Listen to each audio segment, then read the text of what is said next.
Hello guys, magandang hapon po. Magandang hapon po sa ating lahat guys. Guys to, kahit mainit guys, nandito pa rin ako sa bundok. Kahit mahal na araw guys, nandito pa rin. Kasi kailangan talagang kikilos at kumayod alang sa pamilya po. Kasi pag hindi kami kikilos guys, hindi po kami makakain.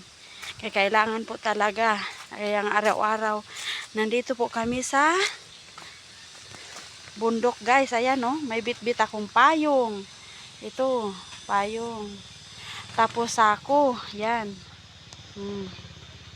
May sako din po akong dala. Silagyan ko ng kamuting kahoy guys. Kamuting kahoy ang ilalagay ko dito. Tulad ng kamuti. Kamuti or gabi. Yan, dito ko ilalagay. Ito ang lagyan ko, sako. Yan. Kita nyo po, ang bit-bit ko. Yan. Yan, ito ang lagyan ko guys. Yan, nagbit-bit lang ako ng payong. Kasi, sa sobrang sakit ng sikat ng araw. Ano po, alauna ng hapon guys. Nandito po ako sa bundok. Yan o. Kahit mainit, dito pa rin. Ayan o, kita nyo yung, kita nyo yung init, sobra. Yan. Yan po. Nandito po ako ngayon guys. Guys, hindi ko po kakahiya yung buhay namin kasi ganito po talaga yung buhay namin. Sa probinsya po, kailangan po talaga kikilos ka. Kasi wala po kaming inaasahan guys.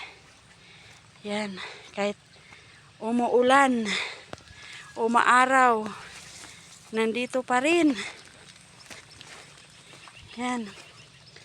Nandito pa rin sa bundok guys. Naghahanap buhay pa rin.